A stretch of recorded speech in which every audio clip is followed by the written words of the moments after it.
Hey guys, my name's Kim. Welcome to my home. This is my daughter, Cameron. She is my special guest today. She wanted to bake a cake and I was like, yes, let's bake a cake. But I want to use our own wheat berries to make that cake. So we're going to be using soft white wheat to make a scrumptious cake. And the cake recipe that we're using is from this Betty Crocker cookbook that I've had since, it's like 20 some years old.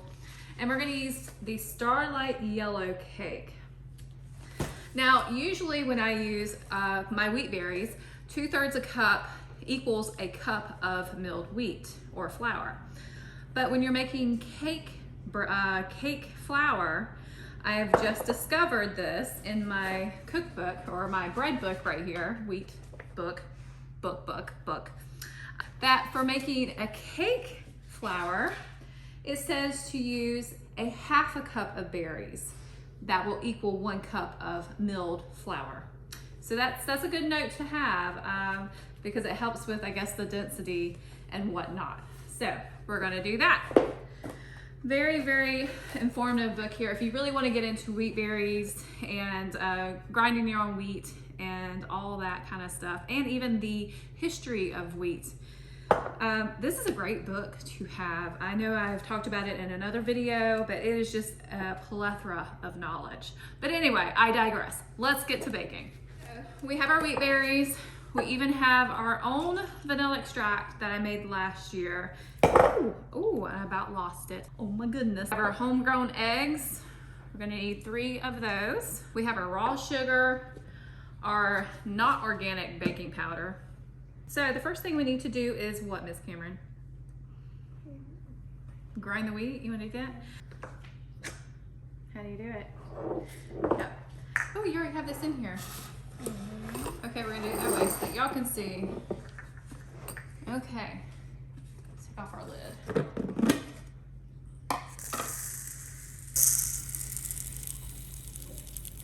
What did we do with the one that we put on the little counter?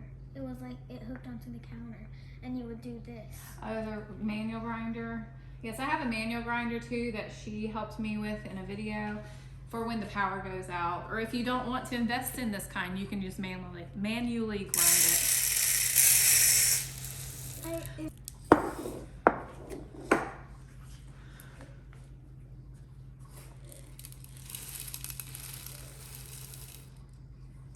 So if you don't hold this when you turn it on, it will swivel and turn and could fall off your counter, and that would make me cry. Would it make you cry? I think it would. Oh, rude. So you just kind of hold it when you turn it on, and you're supposed to actually have it on before you put your wheat berries in there, but that stresses me, so I just do it this way. I'm rebelling against the rules. So go ahead and turn it on, sweet girl. Can we put the lid on? No, that's just to keep any fuzz out of it when we're not using it. Go ahead. The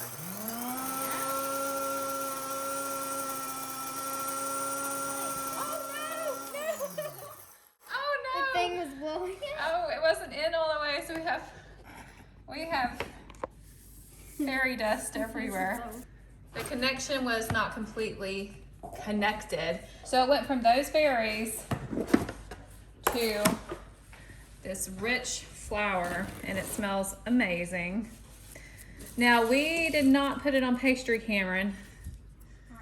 Yes, I don't know. We forgot to do that, but you know, that's how you learn, right? This will be our very first cake. We did not put on pastry, so I'm not really sure what the texture will be. 1/2 cup of butter, which is 1 stick, so you can go and put that in there. I'm gonna get a paddle. You put the whole thing in? The whole thing. There we go. Good. We need 1.5 cups sugar, so we need to fill up this and this one.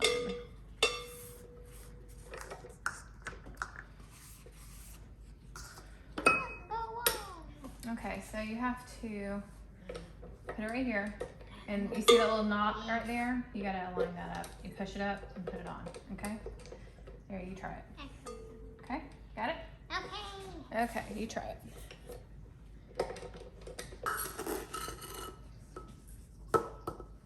I'm gonna have to tilt this. Go for it.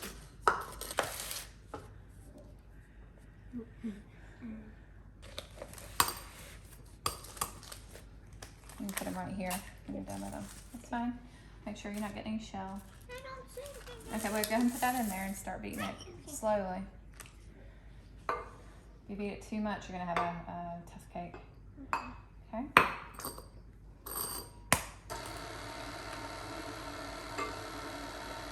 Good.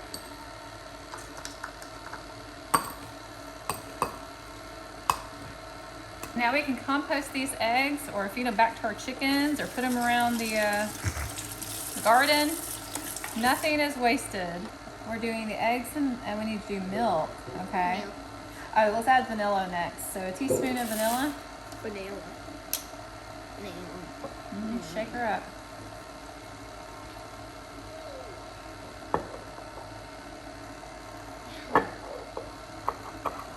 Have we even used this before? Yeah, that's why it's like that low. It was full. You want to measure it over this so we don't make a mess? There you go. Here, I'll go with you. Go ahead. Time for the flour now. I need 2 1/4 cups. So here's one.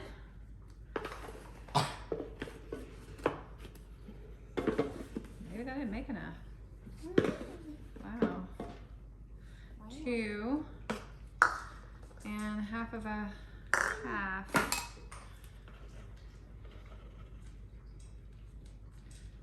Yeah, 1/4 cup. And I only have that little bit there, so I'm just gonna put that in there as well. Hold up, lady, hold up. We need 1 teaspoon of salt.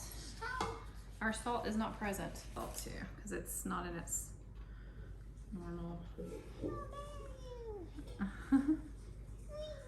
Okay, I'm gonna put you in the party. And that's gonna be a teaspoon of salt. All right, and then we need, hold on lady, 3 1/2 teaspoons baking powder. You can do this one. 3 1/2 teaspoons baking powder. Okay, do that. Good. All right. Okay. I wanted to watch it. Okay. If you don't have measuring spoons like this, I really do like them. I've had these forever, and I have another one that apparently I've lost. That's a newer one, because these are all pretty ugly. They've been through the dishwasher like 100 times or more. But I do like them because they have a slide. They slide up. Ooh, did you see that? And they slide down for your measurement instead of the spoons. I have spoons too. I just prefer these. I think they're really neat. Yeah, you don't dirty like a ton of spoons and have to wash all that.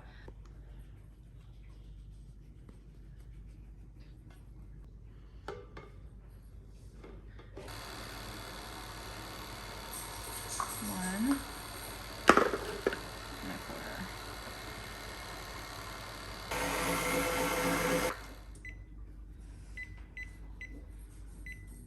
So we're gonna pour these into the pans and get them baked up on 350. It's a little more coarse than I would prefer. And I had it on bread. Probably next time I put it on a pastry setting, it would be finer and you probably wouldn't be able to pick that up. But when it bakes, I'm sure it would just, go away, become one in a cake form. When I have made cake mixes from scratch or cake recipes from scratch, the batter was a lot thicker than what this is. This actually reminds me of a box mix.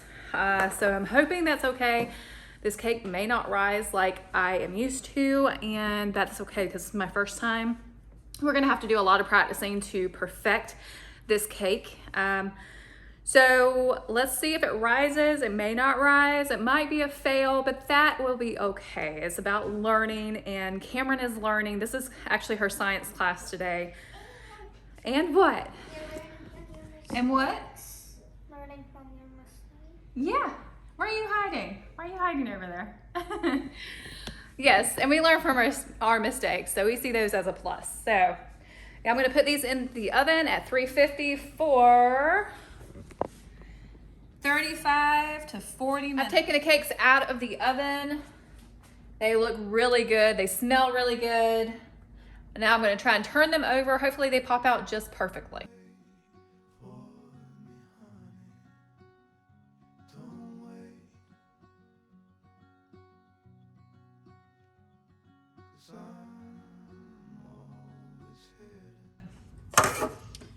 Well, they're gonna taste good. These cakes actually have the consistency of a pound cake even when I haven't used the wheatberry flour. So just with flour, they have a more pound cake consistency.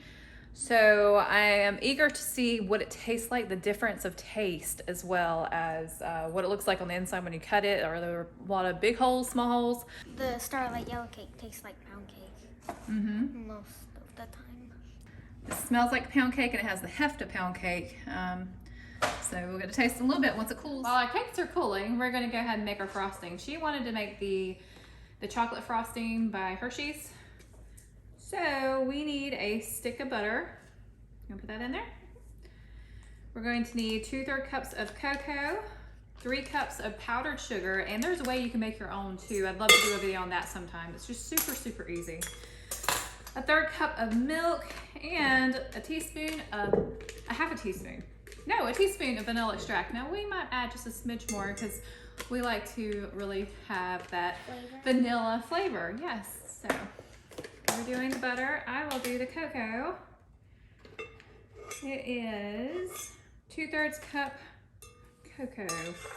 I have a 1/3 cup here. I'm going to do it twice, make 2/3.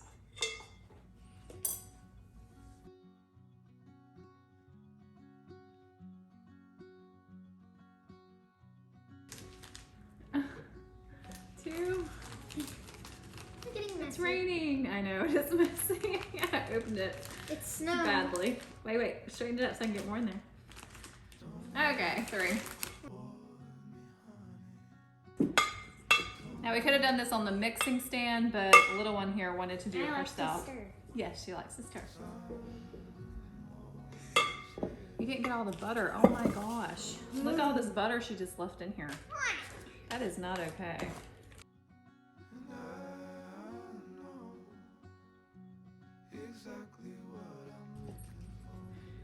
That's like ice cream. I like it. Cakes are cooled. Now we're going to be icing our cakes. Okay, so I want to try and center it. There you go. Good job. I'm gonna put more. You got it on my shirt. How rude.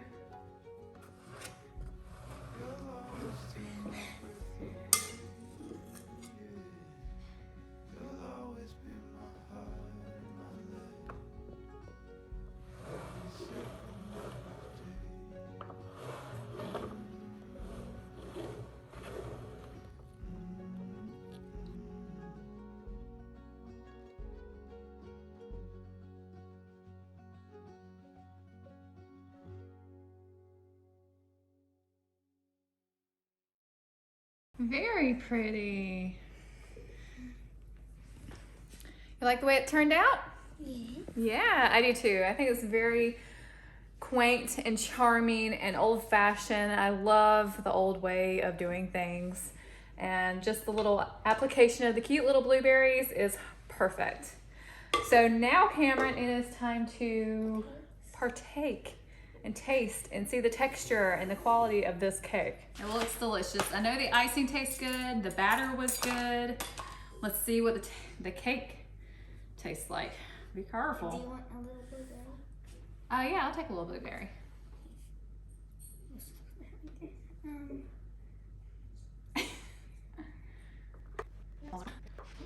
Yeah, I'll help you. I think it's the way we took it out a little bit. So you cut it and then you scoop it. Perfect. Look at that. It is really pretty inside. Okay. Very nice. All right.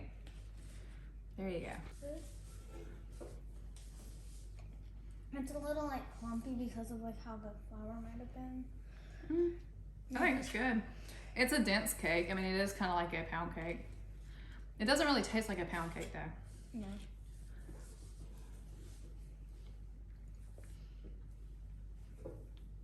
And the pound cake is from that recipe in itself because we've had it before when it wasn't the wheat berries.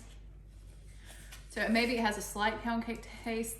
The texture is more dense like a pound cake, like I said. But with the chocolate on it, it is a really good like old-fashioned cake. I want to try more recipes But this one is really good. We've had a lot of success with it. So you did good. I think you get an A for your project today. Thank you. You're welcome, thank you. This cake does have a deeper, richer flavor. Not rich where it's like, ugh, I can't eat a lot of it. Which, I mean, you can't really eat a lot of it, but just the, I don't know, it just has a better flavor. It's just more real, I guess is the word I'm looking for. Just a more real, intense flavor. All right, guys, I hope you enjoyed it. I hope you are inspired in some way and maybe learned a few things, but I will see you next one. Bye.